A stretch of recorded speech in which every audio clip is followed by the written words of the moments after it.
looked inside your radio. You probably have, and perhaps you've taken the tubes out to test them. The vacuum tube makes it possible to transmit sound, whether by radio, a loudspeaker system, or a motion picture projector. The tube has been responsible for the growth of radio into a business involving millions of dollars. Like any business, radio broadcasting employs a great many people in general office work, such as correspondents, stenographers, file clerks, and bookkeepers, executives and managers of special departments, salesmen who sell time on the air to advertisers, experts who select the talent for programs, are all a necessary part of radio broadcasting. Continuity writers prepare script, and other writers handle publicity, news, and material for special and foreign programs. News commentators broadcast stories gathered from all corners of the world, often analyzing important events and expressing their own opinions regarding them. For regularly scheduled programs, the production department has a multitude of duties to perform, primarily concerned with planning and preparing the programs to go on the air.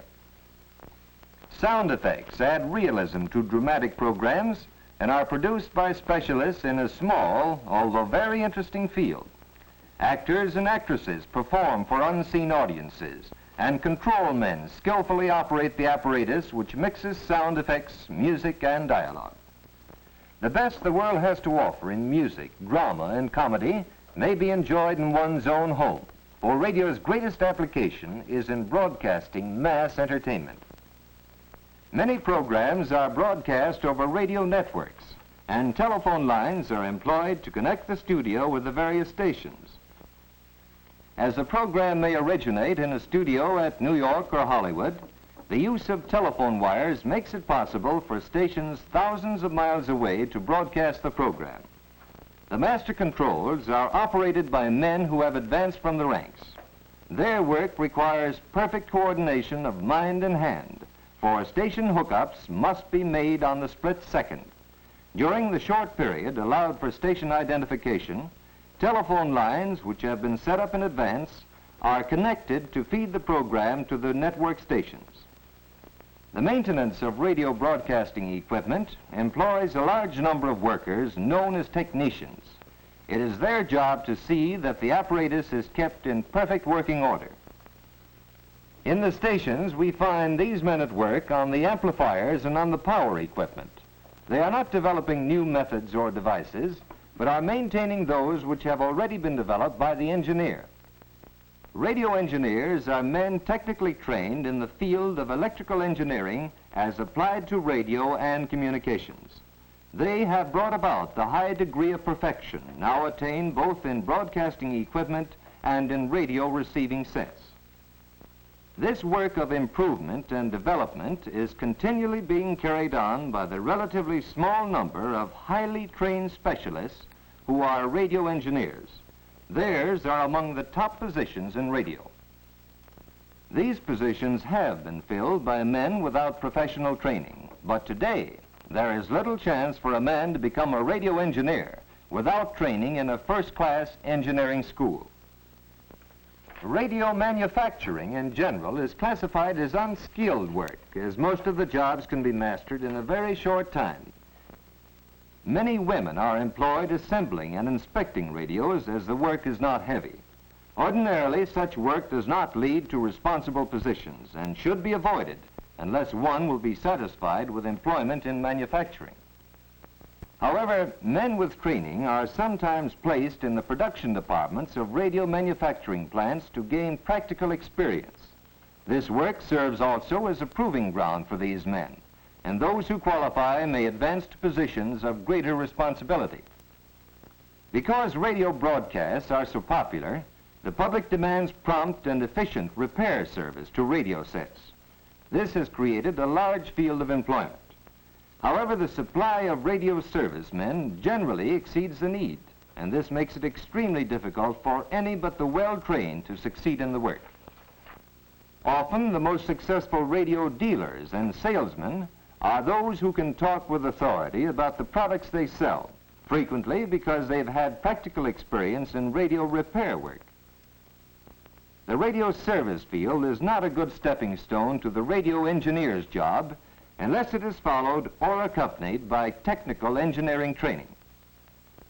A very interesting field of work is that of the radio operator who sends and receives messages. He must be able to send and receive the International Morse code at a specified number of words per minute.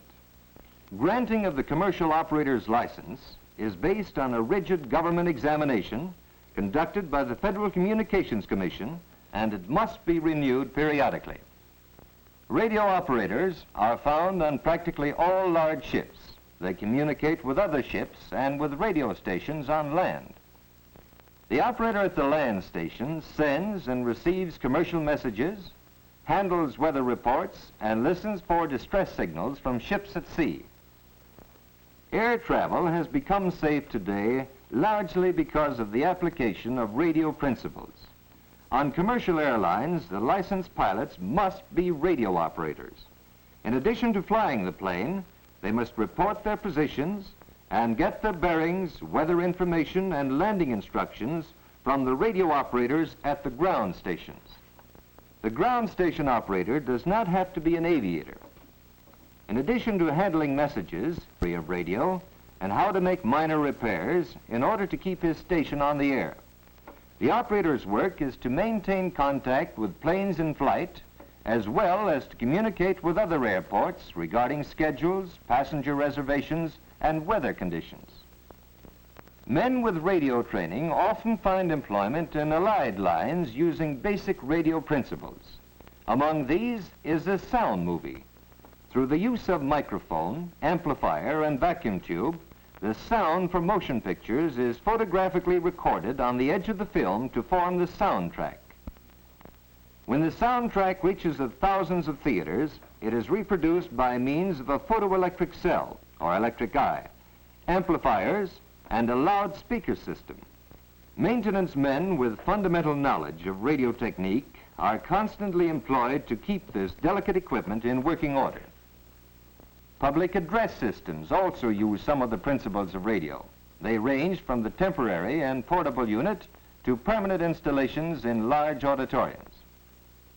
Many operators of portable public address systems own their own equipment, which is in demand at county fairs, sporting events, political rallies, and conventions. This type of work requires some special training, but the field is so crowded that it offers few really good jobs. The better jobs are those planning and installing the large permanent public address systems, but this work requires a thorough background in radio and acoustical engineering. Another field requiring thorough engineering training is the transmission of photographs by wire and radio. News services maintain photo transmitters at strategic points, and the newspapers subscribing to this service get the photographs over receiving instruments in their own offices. Television, the baby of the radio family, is creating openings for experienced engineers, most of whom are graduating from radio work. From the scene of action, cameramen televise events which you may see in your own home, if, of course, you have a television receiver. Television is opening up a new field, as does any new development. It is furnishing employment for men who design, operate, install, and service the transmitters and receivers. But men with radio experience, especially those who have prepared themselves through study and application, are given preference. Specialized training, study, and hard work are necessary in all phases of radio. In spite of the size and importance of the radio field, it doesn't hold great opportunity except for those who are able to secure the highly technical training which it requires. The best training is that obtained at a first-class electrical engineering school, specializing in communications engineering. If that is impossible, there are a few vocational and correspondence schools which offer excellent courses in the theory of radio. However, you should ask your school authorities to help you investigate any school, residence or correspondence, which you may plan to attend. Your high school preparation for entrance into radio work must lay a strong foundation in science and mathematics, the basis of all engineering, and especially of electrical engineering. You must, in addition, develop a high degree of coordination between hand and mind, because much of the work is very exacting in nature. If you Probably one of the best ways to get started is to make it a hobby and build an amateur station. This will give you the chance to put basic theory in practical operation. It will show you more quickly than anything else whether or not you can succeed in radio.